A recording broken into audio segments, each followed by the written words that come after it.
surround and breathe. Take care of the nature before it takes care of you. Ooh, take care of the nature before it... Hello and welcome to yet another episode of Earth Check.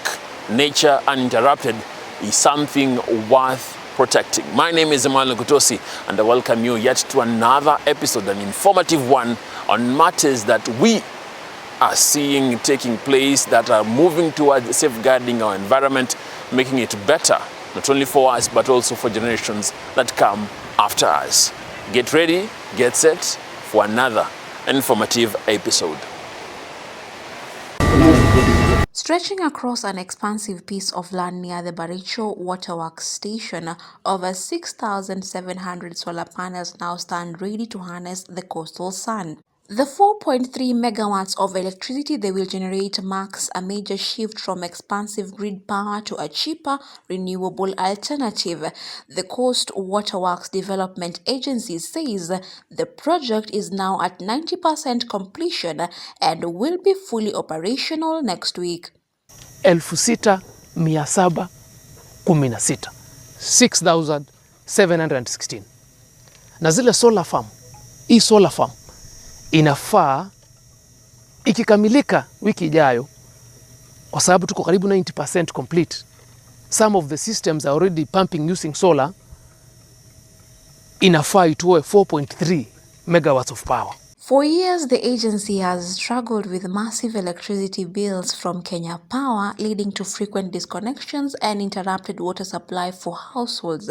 By cutting pumping costs by 20%, officials say saving can now be channeled into maintenance and expansion of services across the region. Tunafaa tuongeze power storage.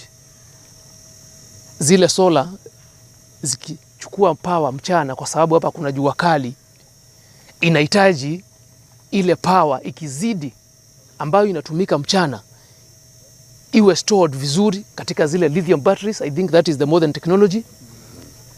Na pia tuongeze another section of power farm, solar farm, ndio tutoe zingine karibu 4.5 megawatts of power. However, the agency is owed billions of shillings across 4 coastal counties, debts dating back to 2012. Leaders now warn that without payment, the cycle of disruption may not be fully broken, even with the new solar installation. Coast Water Services Board, hata tunaitwa na National Treasury, tukadiscuss kuhusu payment plan ya deni karibu bilioni 20, 20 billion. Now we already 7 billion in arrears. Kufikia sahi karibu tunawadai bilioni 6. Hiyo ni kutoka 2012 onset of the devolution mpaka sasa vile tunaongea.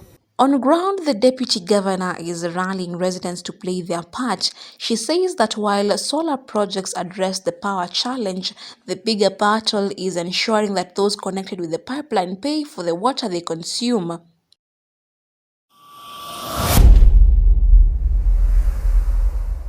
A multi-stakeholder partnership is accelerating mangrove restoration along Kenya's coast, with Furaha and Baraka Farms, the Kenya Forest Service and other partners leading large-scale planting efforts in Sunza, Kwale County. During the latest exercise in Mwadudu, Kwale County, stakeholders highlighted the importance of partnerships in restoring mangrove ecosystems, noting that the initiative supports national tree growing. Not only working on the mangroves alone, we are equally working on other value chains that are actually supporting the mangroves. And for us, that gives us so much joy. We get to leave our name of Furaha and Baraka, in that people who are working with us are able to be happy and blessed. And because we pray and believe and hope that we'll walk with you in this long journey, as you have seen when we walked inside, umeona kuna nafasi nyingi sana ambazo bado yatakana zipandwe. Maombi yetu ni kwamba huu mradi ambao tumeuanza tuendelee nao kwa muda mrefu. They further stated that the initiative is creating an ecosystem that generates employment through seedling propagation and maintenance, while also opening up opportunities that support livelihoods within the community. Not just simply planting trees, we are creating an ecosystem that supports employment.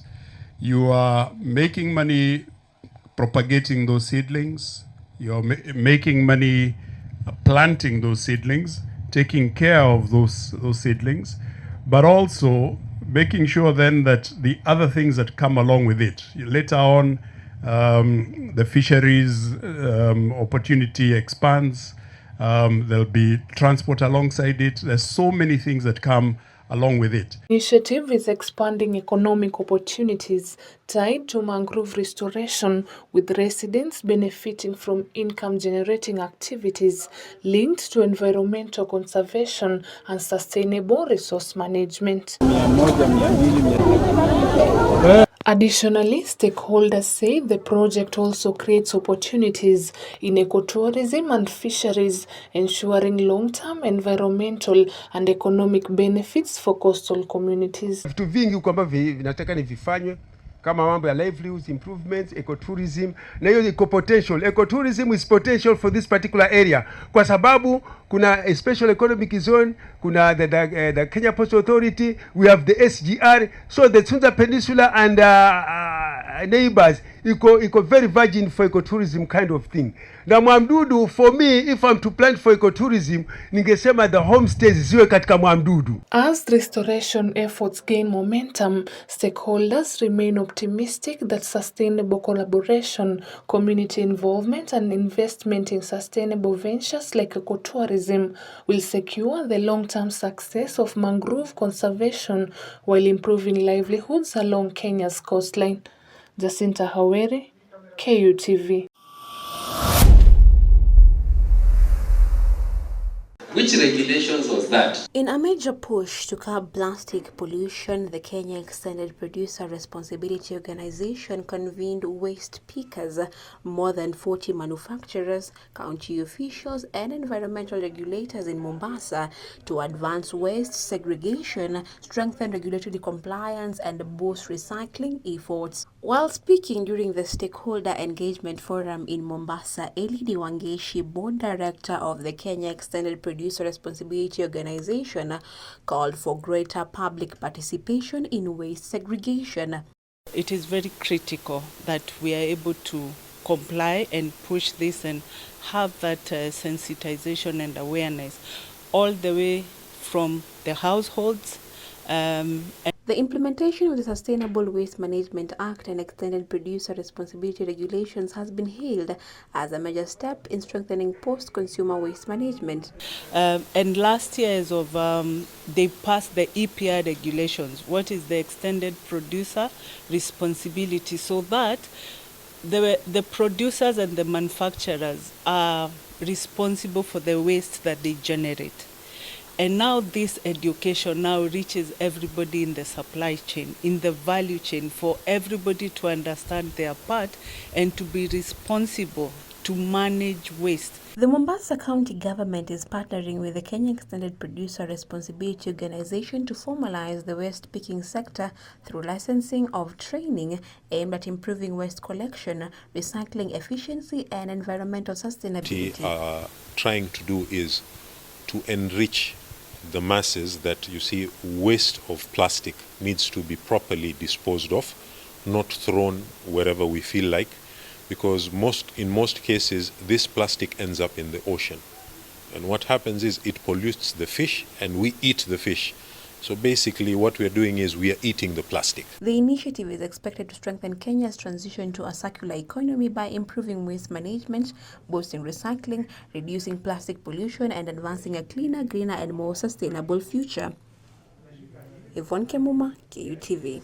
Informative indeed, and I believe you've been able to take notes and be able to capture various things that are key, particularly in the journey of safeguarding our environment. The story continues, but you take a fast break. In a moment, we'll be coming back, of course, with a more informative piece on the other side. See you in a moment.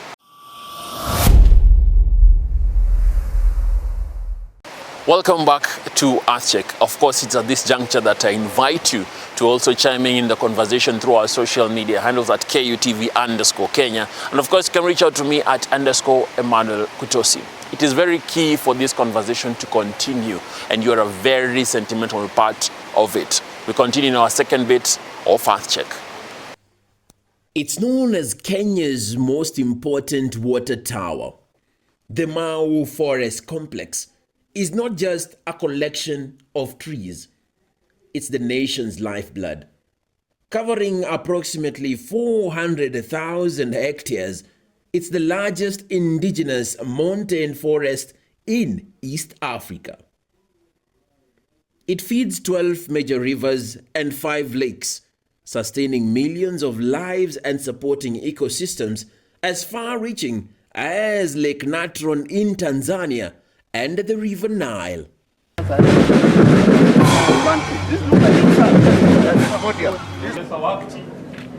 Nichukue nafasi hii nikaribishe bendi yetu ambayo ni bendi WMO Regional Office, Lopsile Sifosana, heads of government institutions, parastatals, farmers, NGOs and other. Kwa sasa hivi tuanze ratiba yetu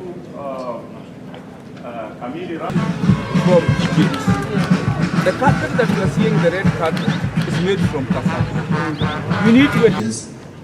Our teachers, our students, wageni wale wengine wako hapa.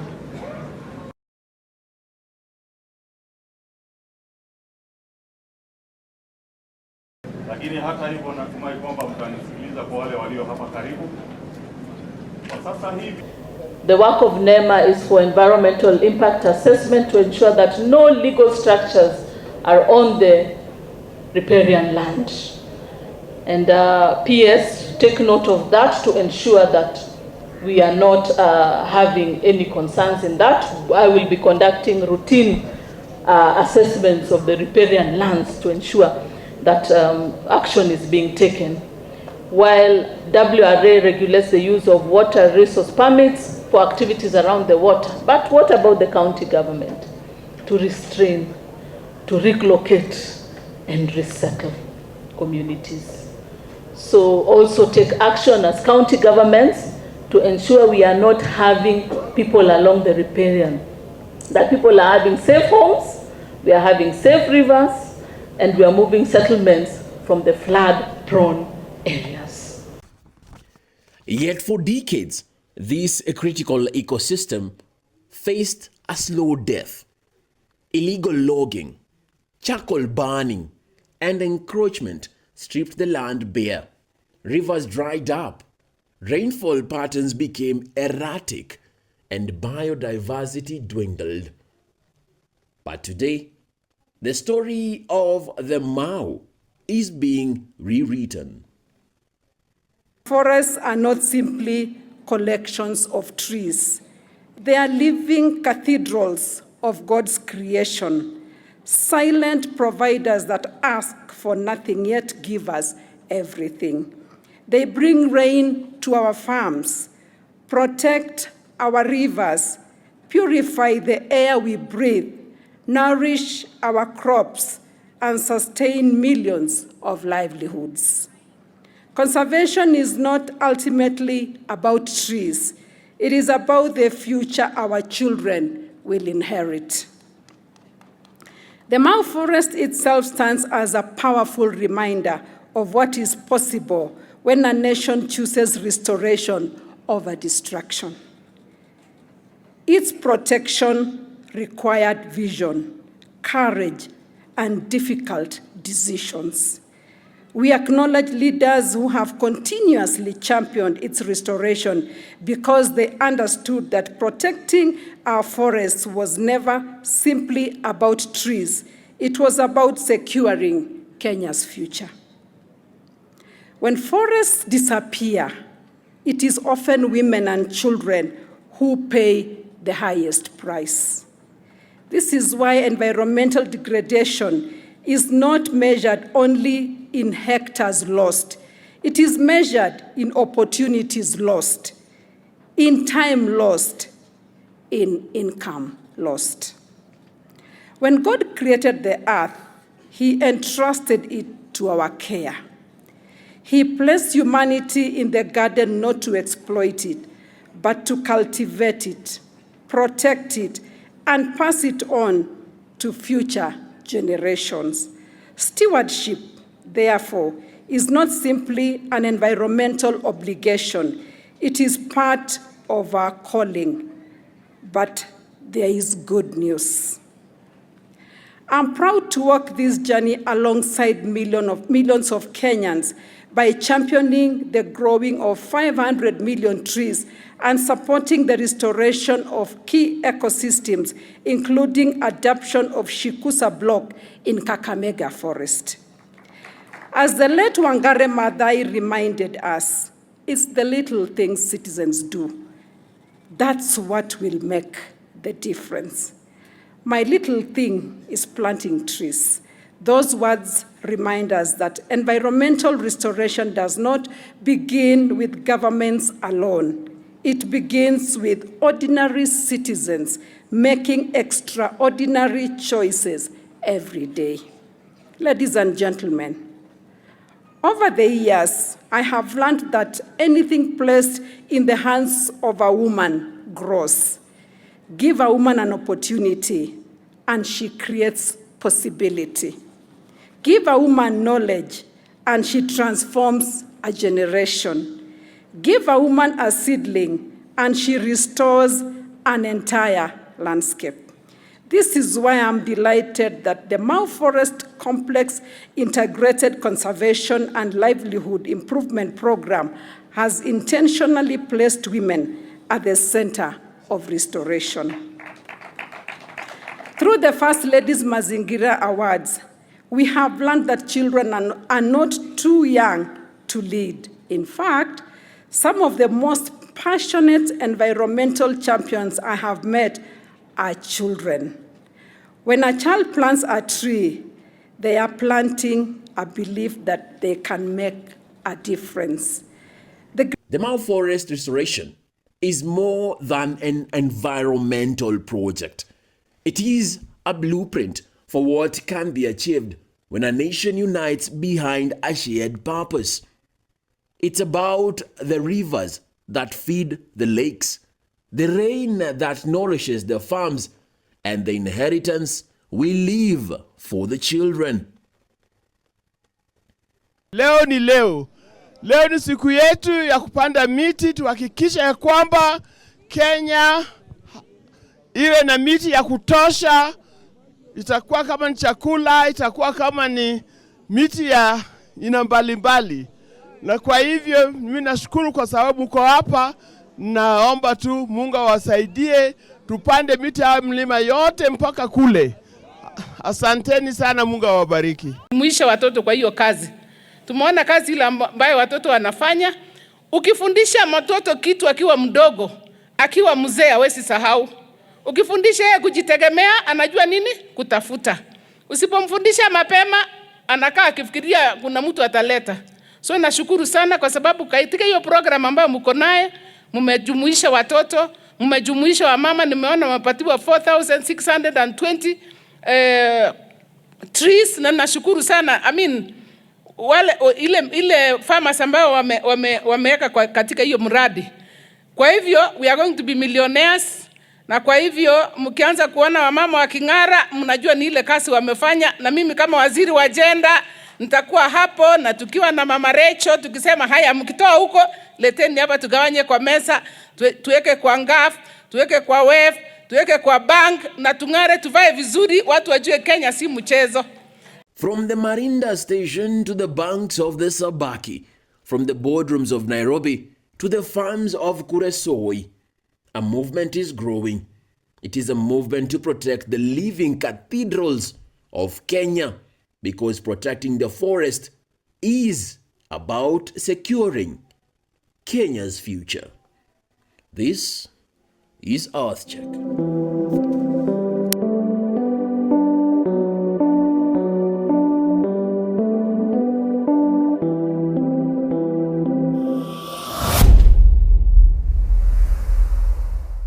a living heritage worth protecting. That is what our planet is. And particularly, we have it because someone or some people chose to safeguard it or did not destroy it to a point where it was uninhabitable. And we also have the same resolve, we also have the same goal and the duty to ensure that we safeguard this planet, particularly in each and every element, bettering it for not only us, but also generations that come after us. We've come to the end of yet another Earth Check episode right here on KUTV. Be sure to chime in on the social media handles, of course, with me, Emmanuel Kutosi, as we journey into the next episode next week. Be sure to catch us right here on KUTV. From the Earth Check team, see you, goodbye, and be sure to take care of the environment.